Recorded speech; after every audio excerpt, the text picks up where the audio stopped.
Donald Trump is not an exquisitely subtle man. And for as much as he lies, he is not a good liar either. And both of those things came together when a very panicked and frantic Donald Trump took those tiny little fingers of his to Truth Social to write one of the strangest posts imaginable. Something so blatantly false and strange that it only brought tons of attention to a scandal within the MAGA world that Donald Trump was trying to distract everyone from.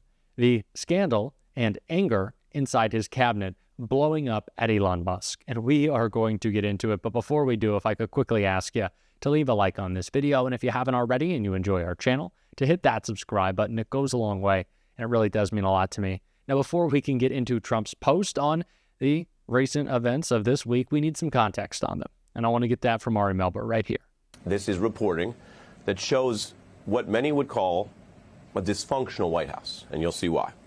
People at war with themselves and each other over the efforts to basically dismantle large parts of the federal government by someone who doesn't run the federal government, wasn't elected to the position, Elon Musk, and clashing with the very people who, of course, the president also picked to be in charge of these departments. And we often draw on different reporting around here. You know that from watching the news, right?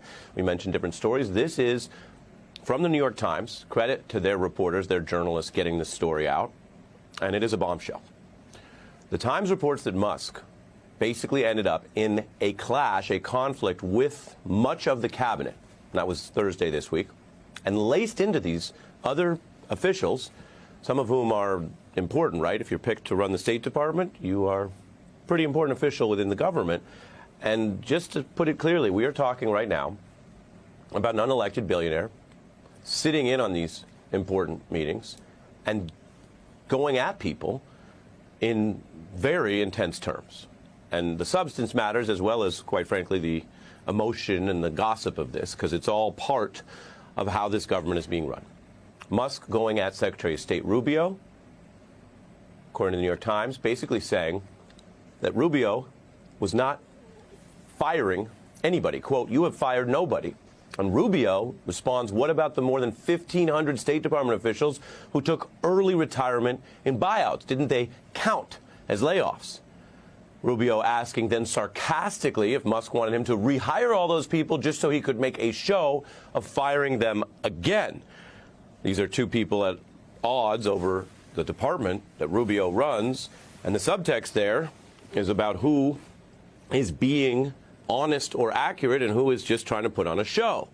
Musk then, the Times reports, was, quote, unimpressed and told Rubio actually he was the show, that he was, quote, good on TV.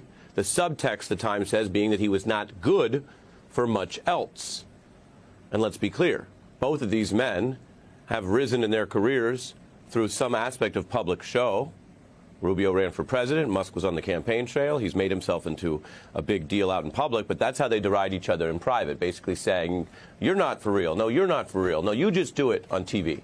Here we are talking about it on TV. Now, the Times reports the meeting was actually hastily scheduled because Trump's cabinet members, again, the most important people he's picked to run the agencies, had reached a kind of breaking point about what they call Elon Musk's chainsaw approach here to the cuts.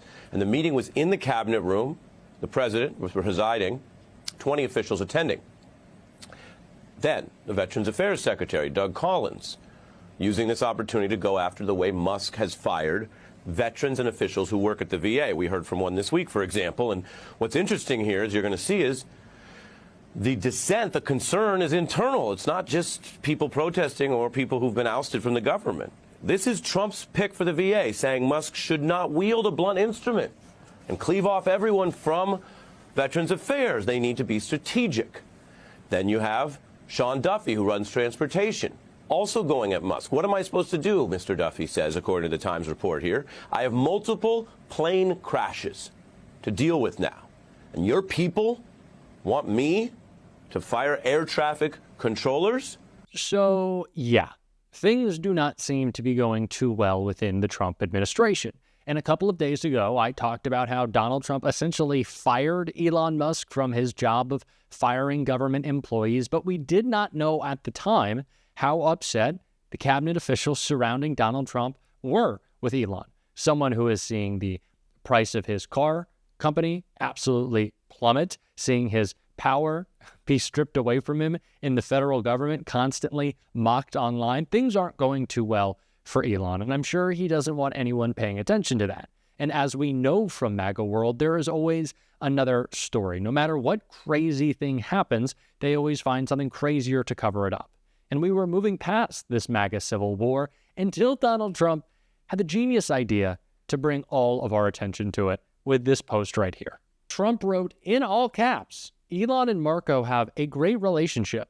Any statement other than that is fake news. DJT." Like I said, not subtle and obviously not true. Why would you post this?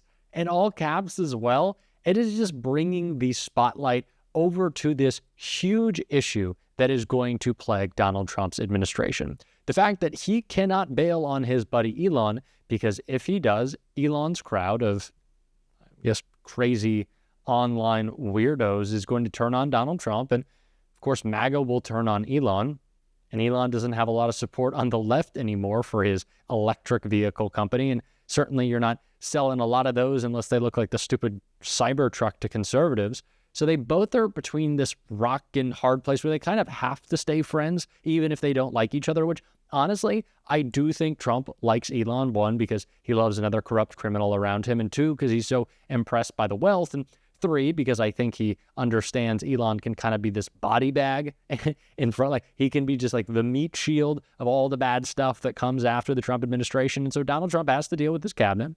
He has to deal from the outrage around him, certainly dealing with his chief of staff, Susie Wilds, as Elon runs roughshod, destroying their departments. And it's not good for him. It's not good for Elon. Of course, it's much worse for the rest of the country than it is for their strange relationship. But again, why would he bring attention to this? Just so stupid. No subtlety at all. Someone who also didn't bring subtlety was Elizabeth Warren in her call out of Musk and Trump right here. Unelected billionaire Elon Musk and his co-president Donald Trump think that this country should work for corrupt billionaires and that everyone else should just bow down. We are here today to deliver a message to Elon and Donald. We don't bow down.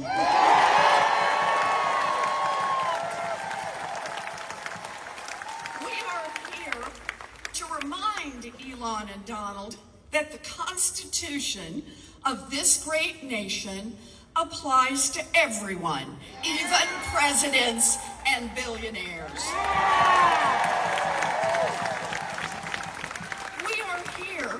To remind Elon and Donald that real power in America is not in Washington, it's with the people who make this country work. And most of all, we are here today to stop Elon and Donald before they destroy our beloved nation.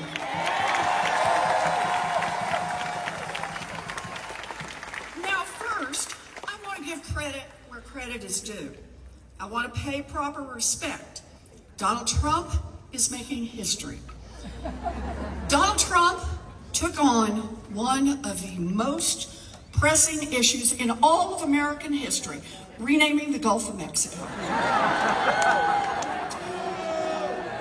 Donald Trump took the historic act of lowering your costs by trying to buy Greenland. And Donald Trump, all by himself, started the dumbest trade war in history.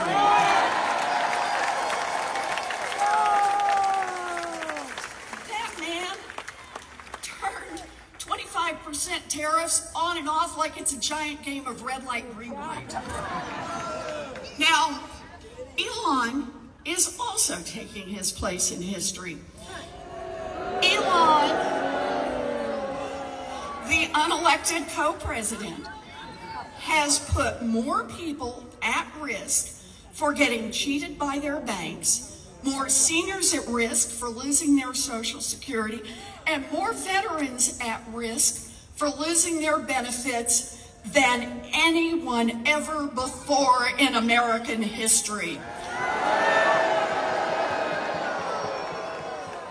Now, while this dynamic duo is out making history, millions of Americans are suffering at their hands. They're suffering from rising costs, suffering from cancer research cuts, suffering from the worry that they may not get their Social Security check or their VA benefits. Trump claims that he can do all that because he won the national vote. So here's the deal. I want to take a little poll right here in the heart of Texas. You ready? All right. All I need is for you to answer yes or no. Did you vote to rip health care coverage from millions of people? No! I heard you on that. Did you vote to raise the price of groceries? No! Did you vote to destroy public education? No! And did you vote to give trillions of dollars in tax handouts to corrupt billionaires and giant corporations? America hears you, Texas. But that's the agenda that Donald Trump and his chainsaw-waving co-president Elon Musk are pushing. Massive tax giveaways to billionaires and giant corporations paid for by higher costs on everyone else. Look, the Trump-Musk plan fits on a bumper sticker. Billionaires win, families lose. Well, not on our watch. So that was a clip of Warren alongside many other progressive Democrats. Greg Kazar, I believe Bernie Sanders was there as well in Austin, Texas today. And that's what I'm talking about. This is exactly what we need to be doing. Sure, Austin is not the reddest area in the country, but yeah, go to red Texas. Go to areas in Iowa and go to, where was Bernie most recently? I believe Missouri as well. Just in Wisconsin. Go to red districts. Go to red areas. Hold these big events. Make the narrative very clear that while Donald Trump doesn't just break his promises, but betrays you, Democrats have got your back. We are not only calling out this administration, but providing an actual alternative to what they're doing. That has to be the driving force behind our messaging. Of course, friend of the show, Elizabeth Warren, is spot on with that. And we are going to keep talking about that messaging every single day on the show. And if you want to support that, as always, you can hit that subscribe button and leave a like on this video. And if you stuck around to the end, you can drop a blue heart in the comments. Until next time, I'll see you soon.